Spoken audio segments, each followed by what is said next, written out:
Paradise. The word alone conjures up vivid images. Lush green gardens untouched by time, crystal clear waters reflecting an eternal sunrise. A place where suffering doesn't exist, where we are safe, complete, at peace. Every culture, every religion, every corner of human history has carried some version of this idea. But here's the thing, paradise isn't just about a physical place, it's an archetype, a deep psychological imprint carried through generations. And more importantly, it's a longing that shapes the way we live, think, and even suffer. The idea of paradise is as old as human consciousness itself. In every tradition, across every culture, we find some version of an original state of wholeness, a time or place where everything was in perfect harmony. In the West, the most famous of these is of course the Garden of Eden, a place where humans lived in harmony with nature, with God, with themselves. No suffering, no separation, no toil. But then something happens, a rapture, a fall, and suddenly paradise is lost. But the biblical story is just one version of a much older and more widespread theme. The Greeks spoke of the Golden Age, a time when humans lived freely, without war, without suffering, before the ages of silver, bronze, and iron brought decline. The Sumerians had Dilmund, a land of purity and abundance. The Persians envision a perfect enclosed garden, what they call Peri Deja, from which we get the word paradise itself. Even outside the great civilizations, we see this idea everywhere. Indigenous traditions from Africa to the Americas tell stories of an original unity. Before humans became separate, divided from the spirits, from nature, from each other. So why does this story keep appearing? Psychologically, paradise represents more than just the lost world. It represents wholeness, the idea that once things made sense, once we weren't fragmented, we weren't torn between different desires, different selves. And that longing, that deep aching feeling that maybe, just maybe, we can return to that unity. That's not just cultural, that's something built into us. And to understand why, we have to go back to something even older than mythology. We have to go back to the first moments of human life itself.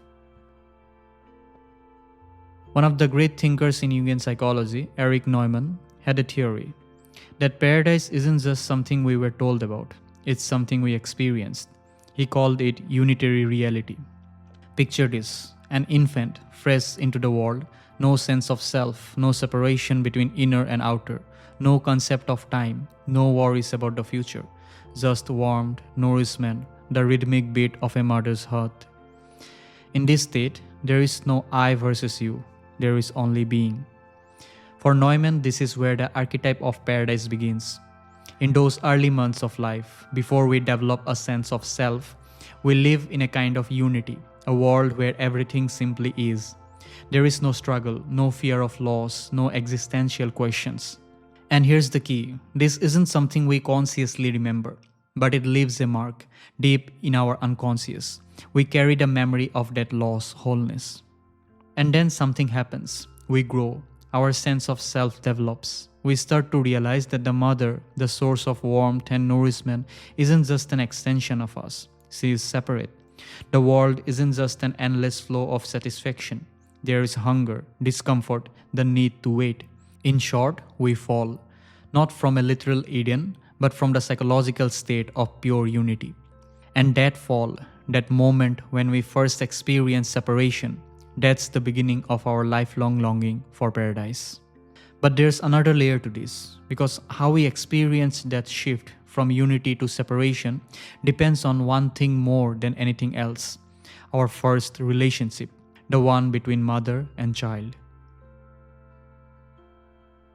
In Jungian psychology, the mother isn't just a person, she is an archetype.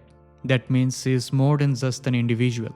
She is a universal symbol, woven into the very structure of our psyche. And in those early months of life, she is everything. She is the source of nourishment, safety, warmth. She is the world. For a baby, the mother is paradise. Now think about this for a moment.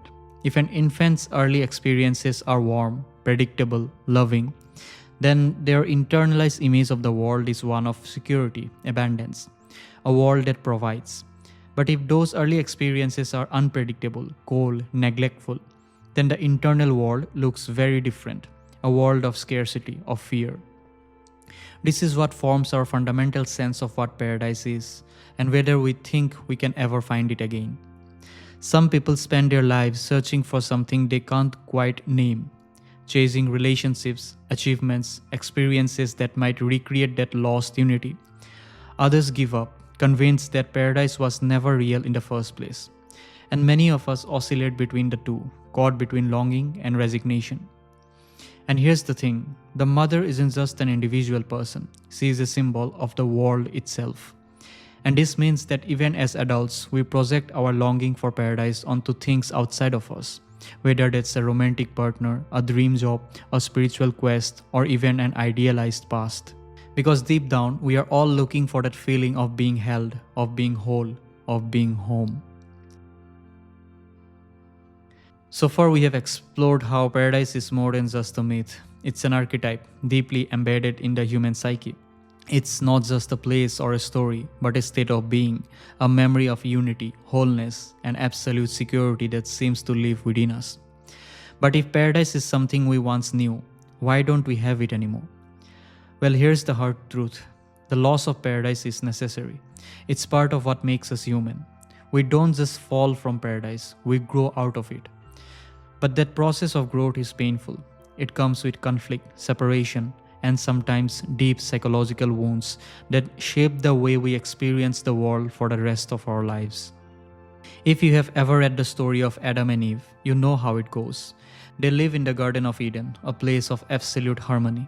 They have everything they need. They walk with God. They are whole. But then something happens. They eat from the tree of knowledge, and suddenly they see. They recognize good and evil. They become aware of their own nakedness.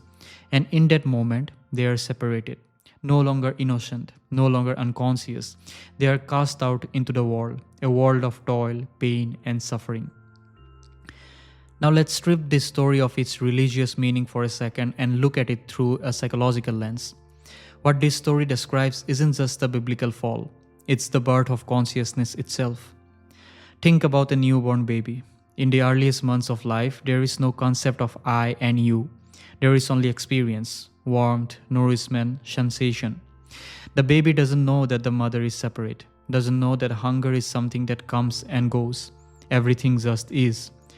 But then slowly, something shifts. The baby starts to recognize patterns. It realizes that the mother, the source of comfort, isn't always there. It learns that it has needs, and those needs aren't always met immediately. It begins to experience frustration, and with frustration comes the first glimpse of separation. This is the beginning of the self, the moment when we start to differentiate, to recognize that we are not the world, that we are not infinite, that we are individuals. And here's the thing, this process is necessary. Without it, we would never develop a sense of self. We would never learn autonomy, never navigate relationships, never become fully conscious beings. The loss of paradise is the price we pay for becoming who we are, and this is hurtful. In every life, there is a moment, sometimes subtle, sometimes earth-shattering, where we realize that the world is not entirely safe, that love is not always unconditional, that security is not guaranteed. And when that realization comes, it leaves a mark. It becomes the foundation for who we relate to the world, how we seek connection, how we navigate loss. And it's here, in these early experiences, that the seeds of nostalgia for paradise are planted. The first relationship we ever have, the one between mother and child, shapes the way we understand relationships for the rest of our lives. If our earliest experiences were warm, nurturing, and secure, then we internalize a world that feels safe. We trust, we connect, we love freely. But if those early experiences were unpredictable, inconsistent, or neglectful, then the world feels unstable. We learn to protect ourselves. We struggle with attachment. We may spend our entire lives searching for a sense of security we never fully had. And this shows up everywhere. Ever wonder why some people have a deep aching nostalgia for their childhood? why they idealized the past, longing for simpler times, even if those times weren't all that simple. It's not always about childhood itself, it's about the feeling childhood represents. A time before we understood loss, a time before we felt separate, a time before the weight of the world fully set in. There's the man in his 30s who clings to childhood relics, old toys, childhood TV shows, because they remind him of a time when life felt safe, before his parents divorced and everything became uncertain. There is the woman who keeps returning to toxic relationships, drawn to people who remind her of her emotionally distant father, hoping on some unconscious level that this time things will be different. And then there are those who seek paradise in other ways, through spiritual quest, through constant travel, through chasing the next high, the next thrill, the next experience that might bring them back to a feeling they can't quite name. What they are all searching for isn't a place or a person or a moment. They are searching for a feeling of total security, of wholeness, a feeling that for most of us only ever truly existed in the earliest moments of life. And for some, even that was never there.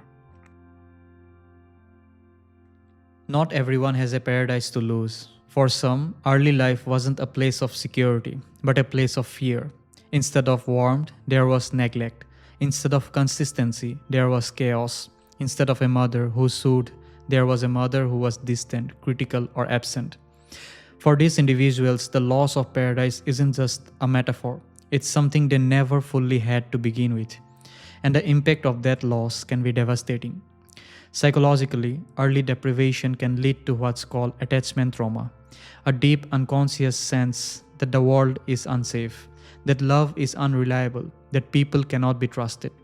These wounds don't just disappear, they shape the way we navigate relationships, the way we regulate emotions, the way we see ourselves. Some respond by becoming hyper-independent, never letting anyone get too close, because closeness has only ever led to pain. Others become anxious, constantly seeking reassurance, terrified of being abandoned. And some simply shut down, unable to fully connect, because connection itself feels dangerous. This is what happens when paradise isn't just lost, but never fully existed. And here is the paradox. Even those who never had it still long for it. They still carry the blueprint for what security, love, and wholeness should feel like. And that longing drives them, even if they don't always know where it's leading.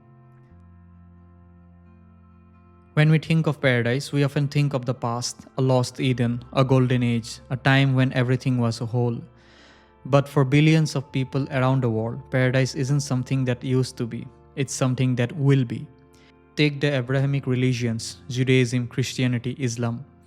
In Judaism, the concept of paradise is deeply tied to tikkun olam, the idea of repairing the world, the belief that despite all suffering, there will come an era of peace and divine justice, the Messianic age, a time when the brokenness of the world will be healed, when humanity and God will be reunited.